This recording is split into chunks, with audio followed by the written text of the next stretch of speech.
Have you ever wondered how can a 13-year-old girl become a prostitute?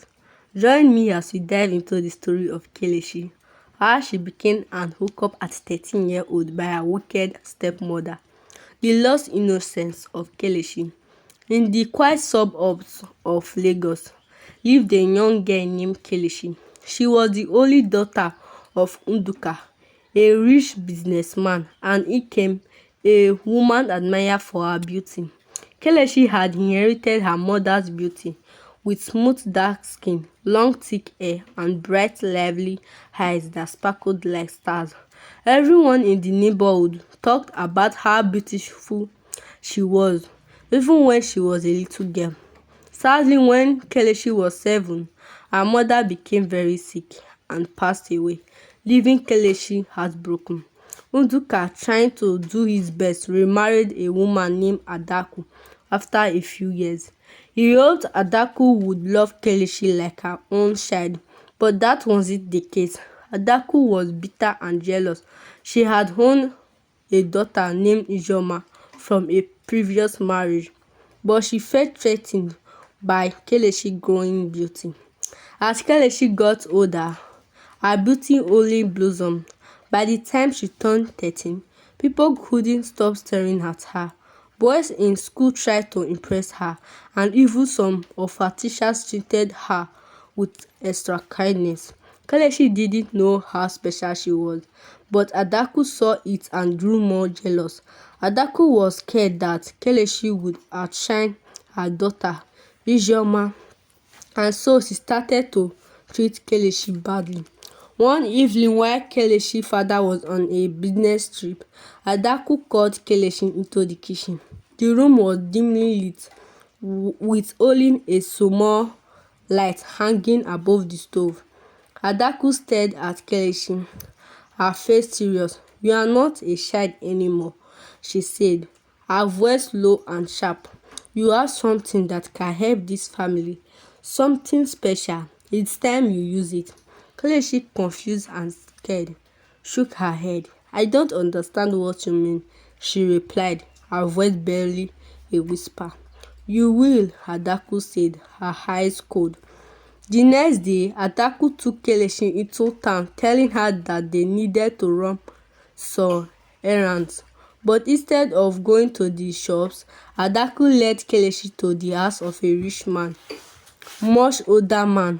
The man stared at Kelechi with greedy eyes as she stood nervously beside Adaku. Without warning, Adaku put Kelechi forward and left her there. Kelechi's heart raced with fear as she realized that what was happening.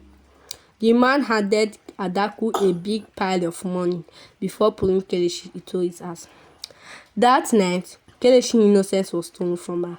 She cried silently, hoping her father would come home and save her. But when she returned home, Adaku didn't comfort her. Instead, she looked at Kelechi with a cold stare. "Get used to it now," Adaku whispered. "This is your life now." From that day, Adaku forced Kelechi into meeting with other older men. They would give Adaku lots of money to be with Kelechi, and Adaku grew richer because of it. Kelechi tried to fight back, but Adaku always threatened her, saying, "If your father ever found out, he will throw you out of his house." Kelechi felt trapped and scared.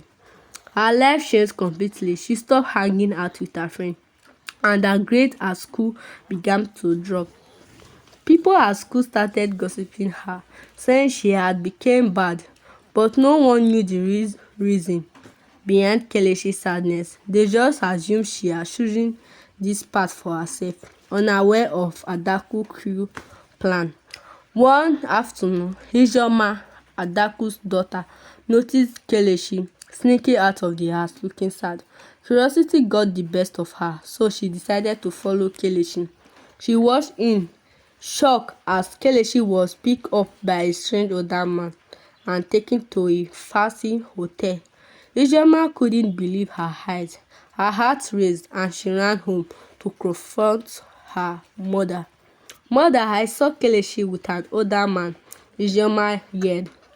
Adaku calmly looked at her daughter, a cruel smile on her face. Yes, I know I am the one who arranged it. Ijoma eyes widened in horror. How could you do that to her? She's just a girl. Adaku's expression remained cold. She's not my daughter. Why should I care? Shocked and disgusted, Ijoma couldn't believe her mother's evil action. She decided to help Kelechi no matter what.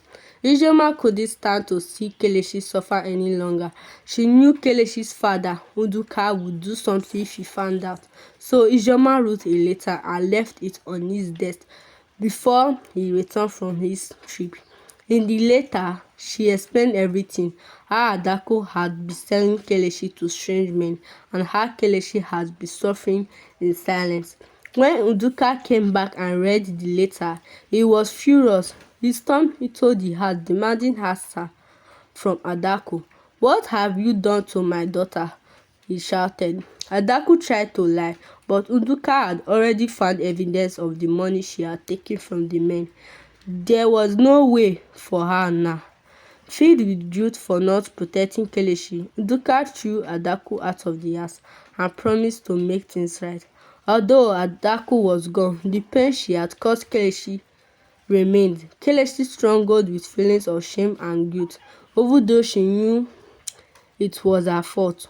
But with her father's love, Ijeoma's support, Kelechi began to heal. Slowly, she returned to school and started focusing on her studies again. It wasn't easy, but Kelechi was determined to rebuild her life. She knew she was more than what had happened to her. She found strength in her family's love and began to dream of a brighter future. Years later, Kelechi had grown into a confident, strong young woman. She worked hard in school and became a voice for other girls in her neighborhood. She shared her story with them, telling them never to give up no matter how hard life gets. Kelechi became a symbol of hope, showing that even after the darkest day, there is always a chance to find light again. Though her past was filled with pain, Kelechi never let it define her. She rose above it, determined to live a full life of joy, love, and hope for a better tomorrow. Please, if you know you love this story, subscribe, like this video. If you are watching from TikTok, please follow my account, like, share this video, and comment on it. Thanks.